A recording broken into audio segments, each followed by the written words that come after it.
నమస్తే అండి. ఈరోజు నేను దేశం కోసం పోరాడినటువంటి ఒక విజయ గాథను మీకు పరిచయం చేస్తాను. ఆయన ఎవరో కాదు, కెప్టెన్ విక్రమ్ బత్రా గారు.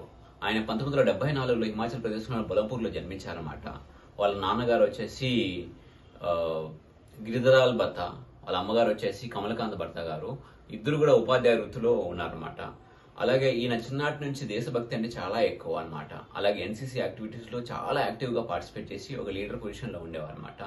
ఆయన బీఎస్సీ డెహ్రాడూన్ లో చేసేటప్పుడు ఆ కోర్స్ కంప్లీట్ అయిపోతుంది. తర్వాత కోర్స్ కంప్లీట్ కాగానే ఒక షిప్పింగ్ కంపెనీలో జాబ్ వస్తుంది. ఆ జాబ్ ఆయనకి సెలెక్ట్ చేసుకోలేదు. నా దేశం కోసం నేను ఏమైనా చేయాలనేసి 1997లో ఇండియన్ మెడికల్ అకాడమీలో ఆయనకి జాబ్ వస్తుంది అనమాట. అప్లై చేసుకుంటారు. తర్వాత ఫస్ట్ టైం ఆర్మీ సైన్యంలో ఆయన జాయిన్ అవుతారన్నమాట. అక్కడ 1997లో తర్వాత చాలా మంచి పార్టిసిపేషన్ ఉంటుంది. చాలా యాక్టివ్ లీడర్ గా వర్క్ చేస్తారు సైన్యం కోసం, శత్రు సైన్యం కోసము. తర్వాత సడన్ గా 1999లో కార్గిల్ పాకిస్తాన్ తో పోరాడాల్సిన అవసరం వచ్చిందనమాట.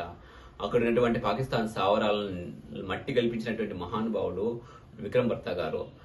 తన శక్తి సామర్థ్యాలతో పాకిస్తాన్ సైన్యాన్ని నేల మీదకి కోరినటువంటి మహానుభావుడు డాక్టర్ విక్రమ్ బత్రా గారు.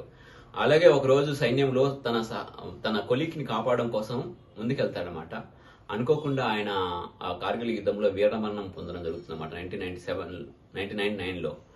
సో ఆయనకి ఆ వీరమరణం పొందినందుకు భారత రాష్ట్రపతి తరఫున ఆయనకు పరమవీర చక్ర అవార్డు కూడా భారత ప్రభుత్వం ఆయన ప్రదానం చేసింది. సో ఇలాంటి మహానుభావుల నుంచి మనం నేర్చుకోవాల్సిన విషయం ఏంటంటే కరేజ్. మన ఎన్ని కష్టాలు వచ్చినా కూడా మనం ముందుకెళ్ళాలి. ఎందుకంటే ఆ కార్గిల్ యుద్ధం చేసేటప్పుడు ఆయనకి ఎన్నోసార్లు నిద్ర లేకుండా పోరాడాల్సిన అవసరం వచ్చిందనమాట. దేశం కోసం అన్నం ఉండేది కాదు, ఫుడ్ ఉండేది కాదు, నిద్ర ఉండేది కాదు. ఇవన్నిటిని నేను వచ్చింది ఓన్లీ నా భారతమాతను కాపాడాలి, మన భారతదేశం కాపాడాలి అనేటువంటి ఏక ఎలక్షన్లో పనిచేసినటువంటి మహా యోధుడు విక్రమ్ బత్రా గారు. సో ఆయన గురించి నేను ఇవాళ డీటెయిల్స్గా ఇవ్వడం నాకు చాలా గర్వకారణంగా ఉంది. ఇవాళ యూత్కి మనం చెప్పాల్సిన విషయం ఒకటి ఏంటంటే ఎన్ని ఛాలెంజెస్ వచ్చినా కూడా మనం మనోధైర్యంతో ముందుకెళ్ళాలి. ఒక కమిట్మెంట్, ఒక వర్క్తో ముందుకెళ్ళాలి అనేసి నేను ఇవాళ యూత్ని కోరుకుంటున్నాను. Thank you for this opportunity.